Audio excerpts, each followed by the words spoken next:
Gina and Etaban's Tragedy.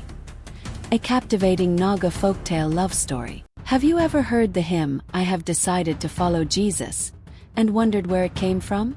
Its melody is simple, its lyrics are few, but its message has transcended generations and borders.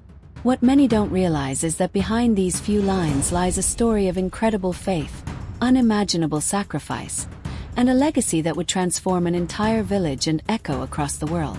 Today on Whispering Hills, we take you back in time to a remote village in northeast India, where this hymn was born, not from the pen of a poet, but from the blood of a martyr.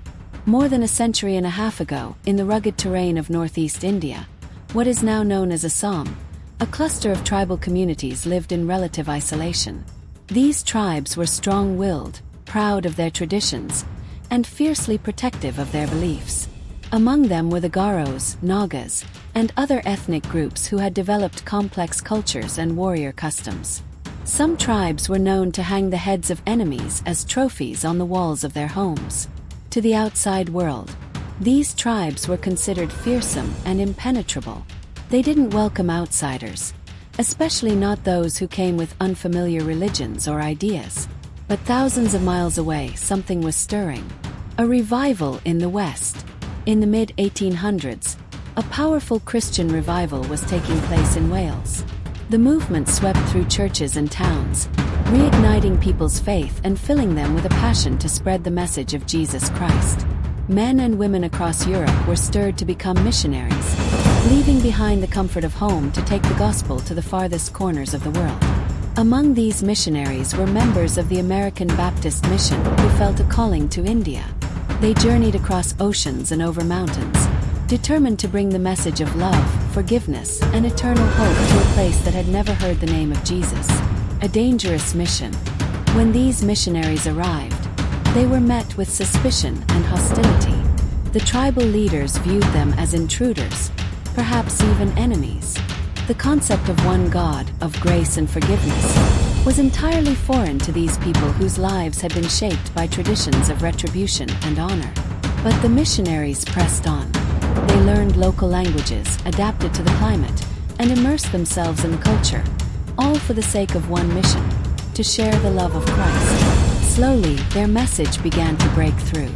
One missionary shared the gospel with a man from the Garo tribe, known in some versions of the story as Noxeng or Noxen. He listened, questioned, and finally believed. The words of Jesus resonated in his heart. He found in them a peace he had never known, a truth that compelled him to change his life. Along with his wife and 2 young sons, he made the brave decision to follow Jesus. His conversion did not go unnoticed. In a village where conformity was the norm and tribal customs ruled every aspect of life, choosing to follow a new path, especially one introduced by outsiders, was a radical act. But something amazing began to happen. His faith inspired others. Neighbors began to ask questions. Families started attending prayer meetings. The love, peace, and unity that came with Christianity stood in stark contrast to the fear and vengeance many had grown up with. Slowly, the number of converts grew. This peaceful revolution, however, angered the village chief. Fearing the erosion of tradition and the weakening of his authority, the chief issued a public decree. He summoned the first convert and his family to the village square. Before a crowd of angry villagers, he gave them a grim choice: renounce their newfound faith or face death. All eyes were on the man. His wife stood beside him. Their children, no older than 10, clung to their mother. Silence fell over the gathering. And then, with a steady voice and a resolute gaze, the man spoke the words that would live on forever. "I have decided to follow Jesus." Gasps rippled through the crowd. The chief's face turned red with fury. He motioned to his warriors, who stepped forward with bows drawn.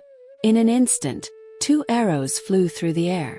The children fell to the ground.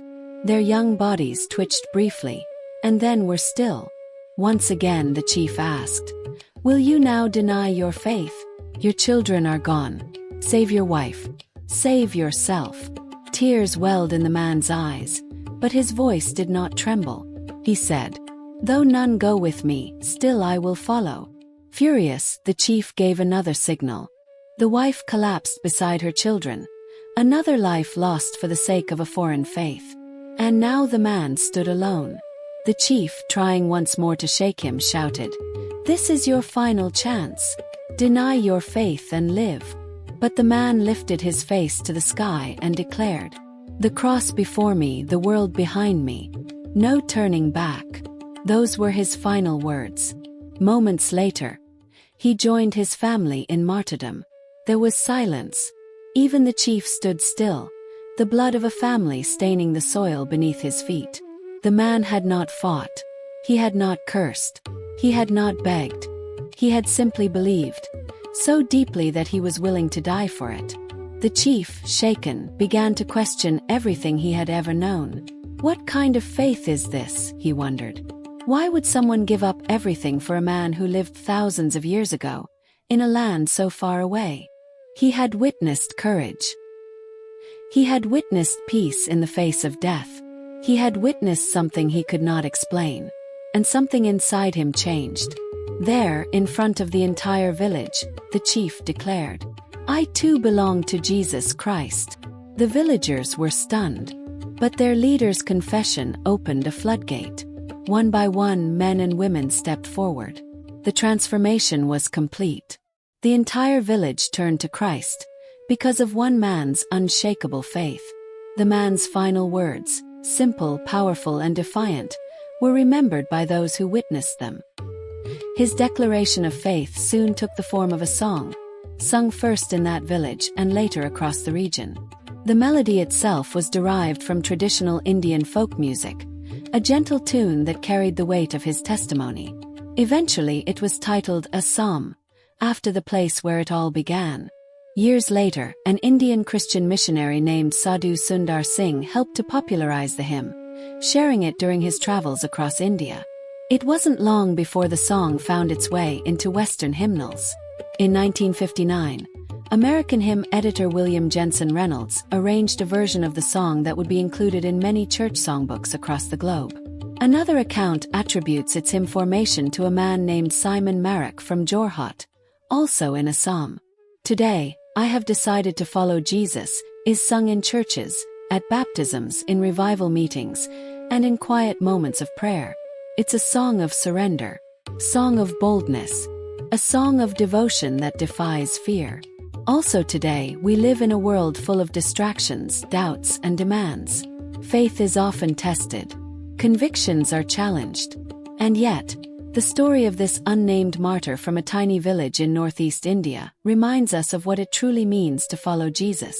He didn't have status. He didn't have power. But he had faith, and that was enough. His legacy lives on through a song that has crossed oceans and cultures. A melody born from sorrow, now sung with joy. A testimony of one that has touched the hearts of millions. Let the song live on. Every time you sing this hymn or hear its melody, remember the man who sang it first. Not with his voice, but with his life. And let it inspire you. Let it call you to deeper faith. Let it remind you that true courage doesn't always roar. Sometimes it simply whispers, "I have decided to follow Jesus. No turning back." If this story has stirred something in your heart, if it's reminded you of the power of faith, the courage of conviction, or the beauty of a life lived for something greater, we invite you to journey with us. Subscribe to the Whispering Hills YouTube channel for more stories of faith, hope, and inspiration from around the world. From ancient hymns to modern testimonies, we're here to bring you closer to the heartbeat of God's love. Let's keep these powerful stories alive. Let's whisper truth into the hills, the valleys, and every corner of the earth. Subscribe, or be part of the journey. No turning back. No